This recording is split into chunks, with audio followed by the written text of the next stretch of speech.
കേരളത്തിലെ ഏറ്റവും അത്ഭുതകരമായ ശിവക്ഷേത്രങ്ങളിലൊന്നായ ചെങ്ങന്നൂർ മഹാദേവ ക്ഷേത്രത്തിലാണ് ഞാനിന്നുള്ളത്. ആലപ്പുഴ ജില്ലയിലെ ചെങ്ങന്നൂരിൽ സ്ഥിതി ചെയ്യുന്ന ഈ പുരാതന ക്ഷേത്രത്തിൻ്റെ വിശേഷങ്ങളും ഐതിഹ്യങ്ങളുമൊക്കെ നമുക്ക് ഈ വീഡിയോയിൽ കാണാം.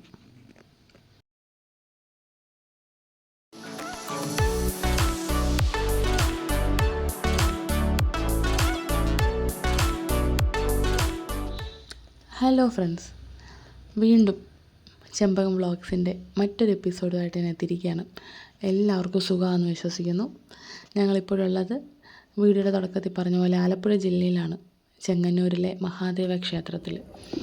ഇവിടെ മഹാദേവനും പാർവതീദേവിയും ഒരേപോലെ പ്രാധാന്യം നൽകുന്ന ഒരു അപൂർവ ക്ഷേത്രമാണിത്. ഏകദേശം 1500 വർഷത്തിലേറെ പഴക്കമുണ്ട് ഈ ക്ഷേത്രത്തിന്. അതിൻ്റെ ചരിത്രം, ഐതിഹ്യം, അതുല്യമായ ആചാരങ്ങൾ എന്നിവ കൊണ്ട് ലോകമെമ്പാടുമുള്ള ഭക്തരെ ഈ അമ്പലം ആകർഷിക്കുന്നു. ഈ ക്ഷേത്രത്തിൻ്റെ ഉത്ഭവവുമായി ബന്ധപ്പെട്ട് മനോഹരമായ ഒരു ഐതിഹ്യമുണ്ട്. കൈലാസത്തിൽ ശിവപാർവതി വിവാഹം നടക്കുമ്പോൾ എല്ലാ ദേവന്മാരും ജീവജാലങ്ങളും വടക്കോട്ടെത്തിയതിനാൽ ഭൂമിയുടെ സന്തുലിതാവസ്ഥ നഷ്ടപ്പെടുകയും ഭഗവാൻ ശിവൻ മഹർഷി അഗസ്ത്യനോട് ദക്ഷിണേന്ത്യയിലേക്ക് പോകാൻ നിർദ്ദേശിക്കുകയും ചെയ്തു. വിവാഹം കാണാൻ കഴിയാത്തതിൽ വിഷമിച്ച അഗസ്ത്യനോട് പിന്നീട് ദക്ഷിണേന്ത്യയിൽ വിവാഹ ദർശനം നൽകാമെന്ന് ശിവൻ വാഗ്ദാനവും ചെയ്തു. ആ യാത്രാബന്ധിയാണ് ചെങ്ങന്നൂരിലെത്തിയപ്പോൾ പാർവതി ദേവിക്ക് രജസ്വലാവസ്ഥ ഉണ്ടായതായിട്ട് വിശ്വസിക്കപ്പെടുന്നത്. അതിൻ്റെ സ്മരണയായി ഇന്നും ഇവിടെ മഹാദേവ ക്ഷേത്രത്തിൻ്റെ ഏറ്റവും വലിയ പ്രത്യേകത ഇതുതന്നെയാണ്. പാർവതി ദേവിയുടെ വിഗ്രഹത്തിലെ വസ്ത്രത്തിൽ രജസ്വലാവസ്ഥയുടെ ലക്ഷണങ്ങൾ കാണപ്പെടുന്നതായി വിശ്വസിക്കുമ്പോൾ ക്ഷേത്രം 3 ദിവസം അടച്ചിടുകയും 4-ാം ദിവസം പമ്പാനദിയിൽ ദേവിയെ വിശേഷ പൂജകളോടെ ആറാട്ടിന് കൊണ്ടുപോവുകയും ചെയ്യുന്നു. ഈ ആചാരം സ്ത്രീത്വത്തെയും മാതൃത്വത്തെയും സൃഷ്ടിശക്തിയെയും ആദരിക്കുന്നതിൻ്റെ പ്രതീകമായാണ് കണക്കാക്കപ്പെടുന്നത്.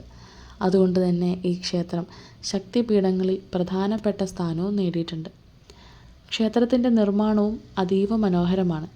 കേരളത്തിൻ്റെ പരമ്പരാഗത വാസ്തുശൈലിയിൽ നിർമ്മിച്ചിരിക്കുന്ന ഈ ക്ഷേത്രം പെരുന്തച്ഛൻ്റെ സൃഷ്ടിയാണെന്നാണ് വിശ്വാസം. ചെമ്പ് പൊതിഞ്ഞ ശ്രീകോവിൽ, മനോഹരമായ കൊത്തുപണികൾ നിറഞ്ഞ മണ്ഡപം, കൂത്തമ്പലം, വിശാലമായ നാലമ്പലം എന്നിവ ഈ ക്ഷേത്രത്തിൻ്റെ ശില്പസൗന്ദര്യം വിളിച്ചോതുന്നു. 18-ാം നൂറ്റാണ്ടിൽ തീപിടുത്തത്തിൽ ക്ഷേത്രത്തിന് കേടുപാടുകൾ സംഭവിച്ചെങ്കിലും പിന്നീട് പുനർനിർമ്മിക്കപ്പെട്ടു. ഇവിടെ ശിവഭഗവാൻ കിഴക്കോട്ട് ദർശനം നൽകുമ്പോൾ പാർവതി ദേവി പടിഞ്ഞാറോട്ടാണ് പ്രതിഷ്ഠിച്ചിരിക്കുന്നത്. ദേവിയുടെ വിഗ്രഹം പഞ്ചലോഹത്തിൽ നിർമ്മിച്ചതാണ്. ശിവലിംഗത്തിൽ അർദ്ധനാരീശ്വര സങ്കല്പത്തെ പ്രതിനിധീകരിക്കുന്ന സ്വർണ്ണാഭരണം കാണാം. ശിവനും ശക്തിയും ഒന്നാണെന്ന മഹത്തായ സന്ദേശമാണ് ഈ ക്ഷേത്രം നൽകുന്നത്. പ്രധാന പ്രതിഷ്ഠകൾക്കൊപ്പം ശ്രീ ഗണപതി, അയ്യപ്പൻ, ശ്രീകൃഷ്ണൻ, ചണ്ഡികേശ്വരൻ, ഗംഗാദേവി, നാഗദേവതകൾ തുടങ്ങിയ ഉപദേവതകളുടെയും സന്നിധികൾ ഇവിടെ സ്ഥിതി ചെയ്യുന്നു. അതിനാൽ ഒരു ക്ഷേത്ര ദർശനത്തിലൂടെ നിരവധി ദേവതകളുടെ അനുഗ്രഹം ഒരുമിച്ച് ലഭിക്കുമെന്നാണ് വിശ്വാസം. മഹാശിവരാത്രി, വാർഷിക ഉത്സവം, തൃപ്പൂത്താറാട്ട് എന്നിവയാണ് ഇവിടെ ഏറ്റവും പ്രധാനപ്പെട്ട ആഘോഷങ്ങൾ. കേരളത്തിൻ്റെ വിവിധ ഭാഗങ്ങളിൽ നിന്നും വിദേശ രാജ്യങ്ങളിൽ നിന്നുമുള്ള ഭക്തർ പോലും ഈ ദിവസങ്ങളിൽ ക്ഷേത്രത്തിലെത്തുന്നു. സന്താനഭാഗ്യം, കുടുംബസൗഖ്യം, ദാമ്പത്യ ഐക്യം എന്നിവയ്ക്കായി പ്രത്യേക പ്രാർത്ഥന നടത്താൻ ഈ ക്ഷേത്രം ഏറെ പ്രസിദ്ധമാണ്. ഇവിടുത്തെ മറ്റൊരു കൗതുകമാണ് ഇവിടെയുള്ള വിശേഷ കല്ല്. ഈ കല്ലിൽ കയറി നിന്നാൽ പാമ്പ് വിഷം ഉൾപ്പെടെയുള്ള വിഷബാധകളിൽ നിന്ന് ആശ്വാസം ലഭിക്കുമെന്നാണ് ഭക്തരുടെ വിശ്വാസം.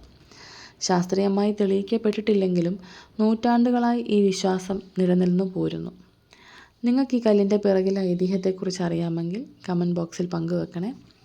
ഞങ്ങളിന്ന് തൊഴുന്ന ദിവസം ഒരുപാട് കല്യാണങ്ങളും ചോറൂണും ഒക്കെ ഉണ്ടായിരുന്നു. ഒരു കൊച്ചു കുട്ടിയുടെ ചോറൂണ് കാണാനും ഒരു 3 കല്യാണം കൂടാനും ഒക്കെ ഞങ്ങൾക്ക് അവസരം ഉണ്ടായി. കൊച്ചിയിൽ നിന്ന് ഏകദേശം 120 കിലോമീറ്റർ ദൂരെയാണ് ചെങ്ങന്നൂർ ക്ഷേത്രം. കാറിലോ ബൈക്കിലോ വന്നാൽ ഏകദേശം 3-3.5 മണിക്കൂർ വരെ യാത്രയുണ്ട്. ട്രെയിനിലാണെങ്കിൽ ചെങ്ങന്നൂർ റെയിൽവേ സ്റ്റേഷനിൽ ഇറങ്ങിയ ക്ഷേത്രം വളരെ അടുത്താണ്. ബസ് സർവീസുകൾ എപ്പോഴും ഉണ്ട്. ഇവിടെ എത്തുമ്പോൾ അനുഭവപ്പെടുന്ന ആത്മീയമായ ശാന്തതയും പമ്പാനദിയുടെ സാമീപ്യവും മനസ്സിനൊരു പ്രത്യേക അനുഭൂതി നൽകും.